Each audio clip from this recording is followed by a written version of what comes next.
because I toured. I was touring and DJing on tour before Wildin' Out even happened. So if you check my history and if you see me perform and stuff like that, you'll see that I'm a DJ. You get busy. Yeah, but if you don't know and you just think, oh, they call him a DJ and he don't really DJ on the show, it's not a DJ show. That's my name, DJ D Wrek. Dr. Dre, you ain't never seen him, do open heart surgery. You know what I mean? Be still Dr. Dre. What up? I'm DJ D Wrek and you're watching Thisis50.com. And on the Thisis50 team, DJ D Wrek. Woo! Welcome to Wildin' Out, the home of freestyle comedy, where we just be bringing jokes off the top of the dome. Y'all got to give it up one time, make some noise for Mr. DJ D Wrek. What you sipping on? I mean, something that got me feeling single but seeing double. You see what I'm saying? D Wrek, what's happening, baby? What up what's with going it, man? on, You know man? what I'm saying? Out here running around these East Coast streets, man. Dude, what are you doing here, man?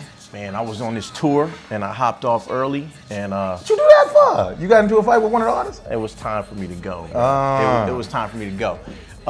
Yeah, so You ain't gonna elaborate on that? No, it was just time for me to go. Okay. I'm a pro. Yeah, You know what I'm saying? So I need to work with pros. Gotcha. All the time. And if that's not the case, then I gotta go. That I makes gotta remove sense. myself if you're not gonna fix the problem yourself. Question. Now I'm glad we're talking about this. Right. Now, what are some things that are just no-nos on tours that you just not gonna put up with as being a pro? What got to happen? What's got to be right?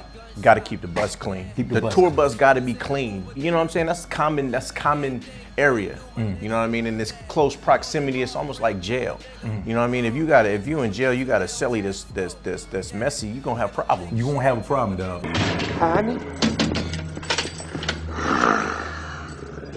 I've got time to give your pants a quick press. And that's what it was on. One of the problems on this bus. And what was another problem on the bus? It was time for me to go. Word. You know what I'm saying? It wasn't my Principles. tour. Yeah, it was exactly. It was principles. Yeah. And I'm a principle type of guy. Now, D Wrek, man, how long you been in the game? How long have you been DJing? Man, really, I've been DJing since me and Nick started working together. I mean, originally I bought turntables and stuff like that. And, Hold on, cut. Time out. So you mean to tell me that before you met Nick Cannon, you weren't a DJ? I wasn't considered a DJ. I wasn't DJ D Wrek. In the 90s, I had a couple record deals as a rapper, you know what I mean? Get the fuck out of here. Yeah, there was a couple things I was doing, you know what I'm saying? Were you with a group? Around. I was in a group called Making Ends, you know what I'm saying? We didn't really make too many ends, though. But and things had to end. Then things had to end. But because I knew I was gonna be in show business. Word. So with that being said, after the rapping, you wanted to be an actor? Well, that's what I moved to LA for. I mean, I'm from the Bay, so I grew up in Oakland and Vallejo, California. Shout out to Vallejo, shout out to Oakland, shout out to the whole Bay Area. You know what I'm saying? It's one of your boys is doing their thing. Anyway, yeah, I moved to LA to act and do music. Because of my background from being a b-boy and just buying turntables when I was a kid and couldn't afford two turntables, so I had one mixer and one turntable, just messing with records. My homeboy up the street, he had two turntables, so we were just doing whatever we did, whatever was hip hop, we were doing it. You know what I'm saying? Whether it was breaking, whether it was popping, whether it was we wasn't really doing too much graffiti because we didn't do that much on where I'm from. But we was battling, we was rapping, we was doing it all, and so I was a part of that whole culture. When it hit the West Coast, I knew it was me. Yo, so D Wrek, man, how does the DJing actually start with Nick Cannon? When do people start considering you as DJ D Wrek? Well, what happened was me and Nick were doing a whole bunch of demos and demos. Nick wanted to be a rapper. Yeah, okay. Nick was a rapper. Before I met him, he was in a group in San Diego called the Bomb Squad. Okay. I met Nick when he was like 16. So I think he had just left that group and he was just coming back and forth to LA from San Diego. And I met Nick through Kel from Kenan and Kel. And then we just became like homies. He became like my little brother and we used to just go everywhere together. And then his star started to rise and he was like, yo, you produce music? I was like, yeah, And we got a whole bunch of equipment, started working, and so we got a deal on Jive, and Nickelodeon thing took off, and I was like, let's do some happy rap. So we did it. That was your idea? No, I mean, Nick will say, I'm glad I do happy rap, so, which is good because we didn't want no drama. You know what I'm saying? I'm too old for drama. I'm not trying to have drama in my life. Now let's talk about you going there. So you in L.A. Now you're trying to get into the acting scene. Tell me, what do you do? Where do you go? This is the first thing I did was I met some dancers because I used to, pop and dance and all that kind of stuff. I ain't gonna lie, I ain't lying to you. So I got a dance agent, and I was doing music videos and stuff like that, and just trying to get involved in the show business any way I could on that level, on the LA level. Because in the Bay, I was always doing stuff. I was doing shows, opening up for MC Hammer and stuff like that back in the day, In Vogue and all the Bay Area local groups and stuff like that. I was opening up for a lot of those cats. Like the first music video I did was I was dancing in the Shanice video, the Shanice Wilson video. Shanice? Yeah. I love Shanice. Yeah. Who is she married? Is she married to Flex? Flex Alexander. Yeah, okay. She on that show. Yeah. That was LA, a big you Flex see everybody. fan, man, coming up. Yeah, Flex was a dancer. Dude, a lot of people, get the fuck out of here. Flex is man, somebody telling. Yeah, I'm telling you, Flex was a dancer, man. He was in music videos. He was one of them mop head type dudes, Okay. His thing. Yeah. Man, I'm bugged out about that. Homeboys Out of Space was my show. That was your show? Yo, if people thought that shit was the wackest shit in the world and couldn't understand why I liked this because it was called Homeboys in Outer Space. It was a little bit too niggery. It was very niggery. But it was in the futuristic shit. It was some futuristic niggerdom. Does he feel that way? I don't know. My homegirl was on that show. My homegirl was on that show. Rona Bennett, yeah. Yeah, she was on that show. She was a Mouseketeer. Okay. Let me stop telling people's business. So anyway, yeah, so that's what happened. I just got involved and started meeting people and that's what happened. Man, you know what, D Wrek, man? Yo, everybody knows you.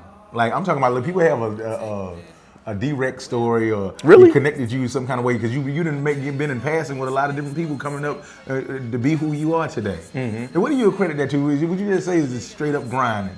Absolutely. I mean, because I've been in a lot of different situations and hopefully their D Wrek experience or their Derek experience it's always is a good. Everybody experience. say you a dope, cool ass motherfucker. Well, that's good. So then I've done my job.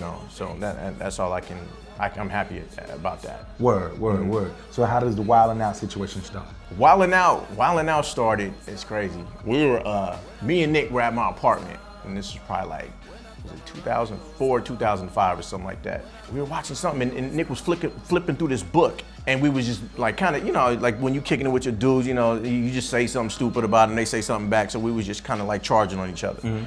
And then while we were watching videos, I think we were watching like 106 in Park or something, Nick was like, yo, this could be a TV show. Nick just said it out the blue. This could be a TV show. I was like, what? What could be a TV show? He said, nigga, we gonna make a TV show, man. We gonna.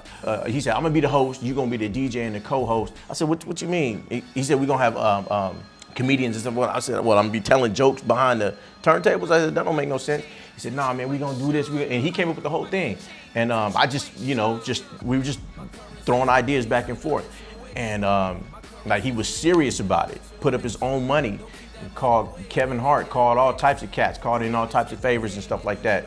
We shot our own pilot in LA and You should hold on, he took this shit started off his dime. Yeah. Every drop of it. All of it. It was all Nick. Damn. I was just there when it happened. It was like, I was there. We had who's some on input. the pilot? Who's on I still got that DVD somewhere. I mean, it was Kevin Hart was on the pilot. He was on the pilot. Yeah, the pilot that never aired. Okay. And then the one that got the MTV picked up. Who else was on there? You know who else was on there? Loon. Loon was on the pilot. Get the fuck out of here. On the pilot, I need a girl. Yeah, Loon. Yeah, wow, that's crazy. Yep. That was classic right there for you. Yeah, Loon was on the pilot. Like we shot it, shopped it, and MTV said, okay, we'll mess with it. So you get that call, you find out MTV is gonna do the show. Yeah, it was crazy because me and Nick were actually getting ready to, we were rehearsing for the Soul Train Awards, and Nick's manager came to the set, so we're standing there waiting for our turn. I think Chingy was on stage. And then next thing you know, his manager was like, how'd you guys like to do your own TV show? Wildin' Out got picked up.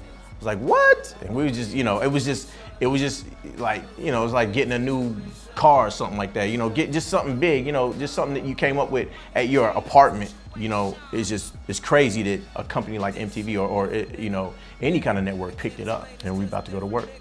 Yeah, this is hood getting money rap. Yeah, this $1 million on a Giphy nigga. Woo, this is stunting at the baby shower. You buy your lady flowers. Special thanks goes to the Haze and Sour.